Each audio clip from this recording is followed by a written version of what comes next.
Be authentic. Why do we spend our entire lives trying to fit in with classmates, with friends, with people around us, when everyone we've looked up to in our lives has stood out? You could never become someone unforgettable if you're trying to just become someone who's already been remembered, if that makes sense. Sean O'Malley's one of my favorite UFC fighters, and he came into the UFC and he was different. I mean, he was Suga, so that's his persona, but that's also just who he is. He has weird colored hair, pink, rainbow, green, whatever. He fights a little odd, not the most normal thing in the world, but it works for him. And he's kind of like Conor McGregor, but he didn't want to be Conor McGregor. Maybe the status, but he wasn't just trying to copy him. He didn't form himself into the UFC fighter mold. He leaned into what made him different, because he didn't want to be just another UFC fighter.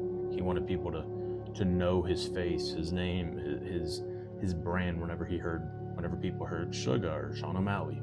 And because of this, I think this contributes to his success. I mean, he's been a world champion and probably going to get another shot here in the next year at another belt.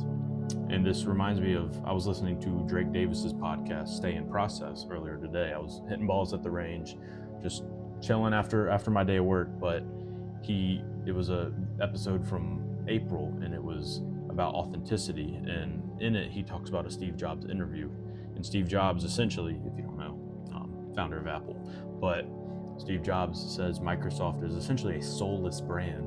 And he says this because he says Microsoft just copies someone. In reference, they copy Apple, so they'll never be the best.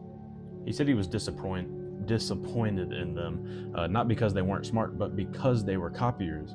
And like I said, if you're trying to just copy someone else, you'll never be the best. And if you're not trying to be the best, then what are you doing? Green, I think after or maybe before the 2019 finals, they were asking him about being a really good defender, which he is. And he said that he's the best. And you can argue that, whatever. Then he says, if you're a competitor, or anything you do, if you don't have the mindset that you're the best, you've already failed. I think that's really important for people to realize. Like, you may not be the best, but if you don't think you're going to be the best, then why even try? Like, oh, I'm not gonna be able to do it. Why do you even do it then? Just give up before you even start, if that's how you're gonna think. So learn from people, study from successful people, kind of take some of their ideas, but make them into your own, and don't take their identity.